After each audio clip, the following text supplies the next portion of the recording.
بسم اللہ الرحمن الرحیم۔ مجھ سے پوچھا گیا ہے کہ طریقت لال شہباز قلندر کی وہ فصل ممیز کیا ہے جو اسے دوسرے سلسلہ ہے طریقت سے منفرد کرتی ہے۔ میں تسلیم کرتا ہوں یہ بات بھی، میرا چونکہ طریقت لال شہباز قلندر سے تعلق ہے، یقینی طور پر اس میں میری اپنی محبت کا ایک پہلو بھی شامل ہوگا، لیکن ایک اصول ہمیشہ یاد رکھیں میرے دوست، کسی ایک کی فضیلت کو بیان کرنا ہرگز کسی دوسرے کی توہین یا تضحیق نہیں ہوا کرتی۔ فضلنا بعضهم علی بعض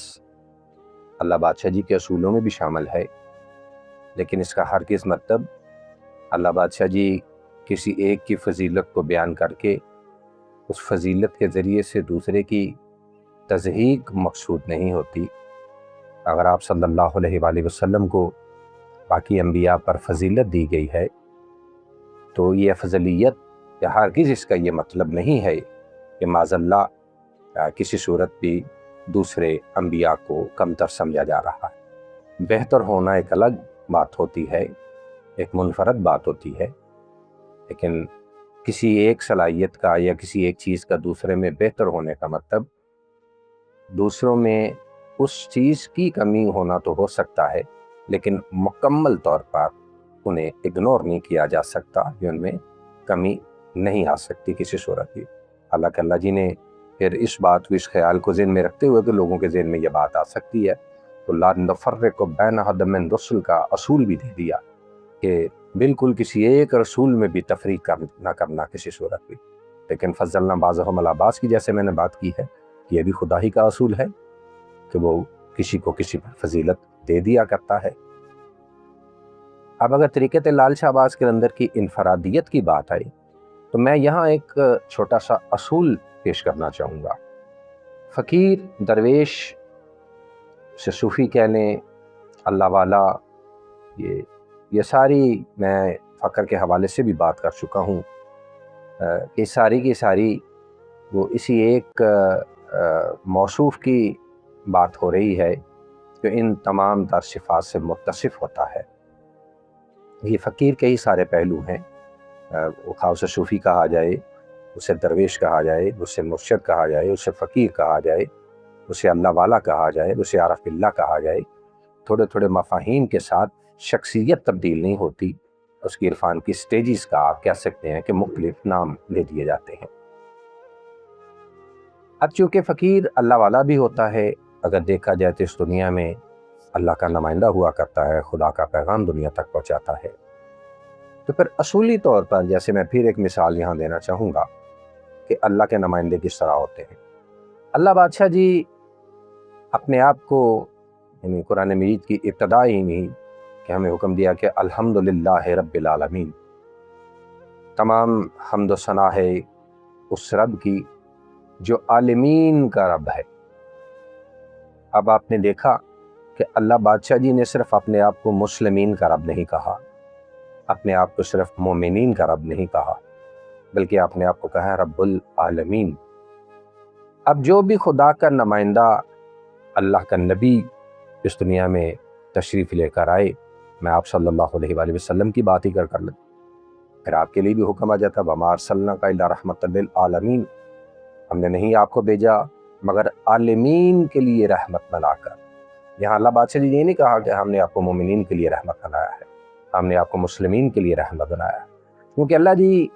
خود عالمین کے رب ہیں۔ تو اب چونکہ جو نمائندہ خدا ہوگا اسے بھی خدا کسی صورت بھی محدود نہیں رکھنا چاہ رہا، بلکہ خدا کہہ رہا ہے کہ اگر میرا نمائندہ ہونا ہے، میری حجت ہونی ہے، میرا خلیفہ دنیا پر ہونا ہے، تو تمہیں جس طرح میں رب العالمین ہوں تو تمہیں کیا ہوگا کہ میری خلافت کو بھی عالمین کی بنیاد پر نبھانا ہو۔ فقیر جو اللہ کا نمائندہ ہوا کرتا ہے وہ کسی صورت بھی محدود نہیں ہوا کرتا، اور نہ ہی فقیر کو محدود ہونا چاہیے۔ میں بڑے فخر سے یہ بات کرتا ہوں اور مجھے طریقت لال شہباز قلندر میں باضابطہ طور پر منسلک ہونے سے، صحیح لال شہباز قلندر کے غلاموں میں سے غلام ہونے کے ناطے سے اس بات کا فخر ہے کہ میں کم از کم لال شہباز قلندر کی تعلیمات میں وہ باتیں پاتا ہوں کہ جو حقیقی طور پر ایک اللہ والے کے اندر موجود ہونی چاہیے۔ میں نے دنیا بھر میں بہت سے مزارات کو دیکھا ہے، میں بہت سی جگہ پر گیا ہوں، میں ان کے سجادگان سے بھی ملا ہوں، میری اس حوالے سے ان سے بات بھی ہوئی ہے۔ میں یعنی باضابطہ طور پر کہ فقیر کی ذمہ داری بیسیکلی کیا ہونی چاہیے، لیکن مجھے افسوس کے ساتھ یہ بات کرنی پڑ رہی ہے کہ اتنی وسعت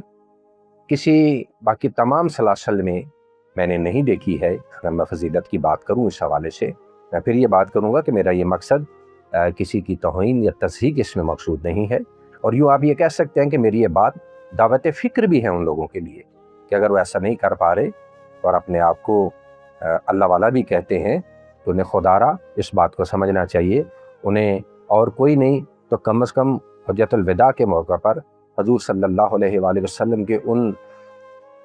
الفاظ کو فوکس کر لینا چاہیے۔ میں نہیں ترجیح دیتا کسی عربی کو اجمی پر، میں نہیں ترجیح دیتا کسی اجمی کو عربی پر، میں نہیں ترجیح دیتا کسی کالے کو گورے پر، میں نہیں ترجیح دیتا کسی گورے کو کالے پر۔ یعنی آپ صلی اللہ علیہ وآلہ وسلم نے یا ایھا الناس کی بنیاد پر یہ بات کرتے ہوئے تمام لسانی، جغرافیائی، نسبی تمام حدوں کو ختم کرتے ہوئے چاہا ہے کہ پوری دنیا کے انسان ایک پلیٹ فارم پر اکٹھے ہوں، ان کا اخلاق بہتر ہو، ان میں تقوی آئے، ان میں صالحیت آئے، یہ ساری کیونکہ آپ صلی اللہ علیہ وآلہ وسلم کو تو محدود لوگوں کے لیے تو بھیجا ہی نہیں گیا، آپ کو تو عالمین کے لیے بھیجا گیا ہے۔ اور وہ لوگ جو خود محمد وآل محمد علیہ السلام کی تعلیمات پر، حضور صلی اللہ علیہ وآلہ وسلم کی احادیث پر عمل کرنے کا دعویٰ بھی کرتے ہیں اور اپنے آپ کو محدود بھی رکھتے ہیں، تو انہیں اثر نو اپنا احتساب کرنے کی ضرورت ہے۔ کہیں غلطی ہو رہی ہے، کہیں کمی رہ رہی ہے کہ یہ کیسے ہو سکتا ہے کہ ہمارا سردار عالمین کی ہدایت کے لیے آیا ہو اور ہم لوگ محدود لوگوں کی ہدایت کے لیے اپنی مسند پر بیٹھ کر اور اس طرح کی باتیں کرنی شروع کر دیں کہ ان پر قدغن لگانا شروع کر دیں، فلاں کے گھر کے پانی نہیں پینا، فلاں کے گھر سے کھانا نہیں کھانا، تم نے ادھر نہیں جانا، تم نے فلاں کی مسجد میں نہیں جانا، تم نے فلاں کی مسجد میں نہیں جانا۔ یعنی یہ بالکل محدود کرنے والی بات ہے۔ عبادت اللہ کی ہے، اللہ عالمین کا رب ہے، وہ پورے انسانوں کا رب ہے بیسیکلی۔ تو طریقت لال شہباز قلندر میں نے یہ ایک واضح طور پر ایک بات دیکھی ہے کہ جس میں بادشاہ لال شہباز قلندر کا ایک مجھے شعر بھی یاد ہے کہ جس میں آپ بیسیکلی اپنی طریقت کے حوالے سے یہ عکاسی کرتے ہوئے دکھائی دیتے ہیں کہ در بارگاہ وحدت کثرت چیکر آید، یجدہ ہزار عالم یکساں شدست مارا۔ وہ کہتے ہیں سنو سارے، وہ وحدت کی بارگاہ میں کثرت کا کام ہی کیا ہے، یہاں تو 18,000 عالم اگر آ جائیں تو ایک ہو کر اس کی بارگاہ میں حل ہوتے ہیں۔ وہ یونٹی کا پیغام دیتے ہیں، وہ یونٹی کو ترجیح دیتے ہیں، وہ کہتے ہیں کہ یہ فرقہ واریت کو ترک کرو، یہ فرقہ واریت کو ترک کر کے ایک پلیٹ فارم پر آ جاؤ۔ اگر فقیر ہی فرقہ واریت کو فروغ دینا شروع کر دے گا تو جس نے بھی جو بھی کوئی اس بات کا مرتکب ہوا کہ اس نے بنی نوع انسان کو اکٹھا کرنے کی بجائے اسے تقسیم کرنے کی کوشش کی، تو میں اپنی پوری منصبی ذمہ داری سے یہ بات کر سکتا ہوں وہ خدا کا نمائندہ نہیں ہو سکتا کسی صورت بھی، کیونکہ خدا وہ تو عالمین کا رب ہے۔ تو جو عالمین کا رب ہو وہ عالمین کو دعوت دیتا ہے کہ آؤ مجھ سے کچھ مانگو، آؤ میں تمہاری دعاؤں کو قبول کروں گا۔ اس میں کبھی قدغن نہیں لگایا اس بات پر، ارے اس سے بڑھ کر اور بات میں کیا کر سکتا ہوں۔ یہ دیکھیں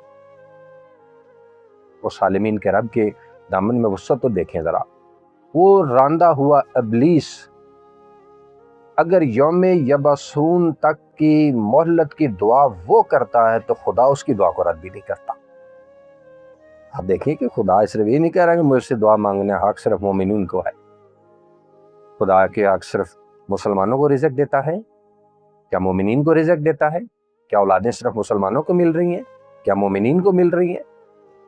اللہ بادشاہ جی اپنی ذمہ داری اپنے خالق ہونے کے حوالے سے اپنی ہر مخلوق کی ذمہ داری اپنے اوپر جنہوں نے عائد کی اس کو نبھاتے ہیں، اس لیے تو مخلوق کو اس کے حضور جواب دہ ہونا ہوگا۔ تو نمائندہ حقیقی خدا کا وہی قرار پاتا ہے بیسیکلی جو اللہ بادشاہ جی کے ساتھ پورے انسانوں کو اکٹھا ساتھ لے کر پیش ہو، اس کے حضور پیش ہو اللہ کے حضور۔ اور طریقت لال شہباز قلندر کے علاوہ میں نے دوسرے تمام سلاسل میں یہ بات نہیں دیکھی ہے،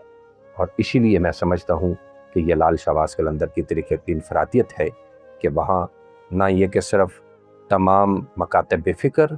بلکہ تمام مذاہب کے لوگ آپ کو درگاہ لال شہباز قلندر پر نظر آئے۔ اللہ مالک کرم فرمائے آپ پر۔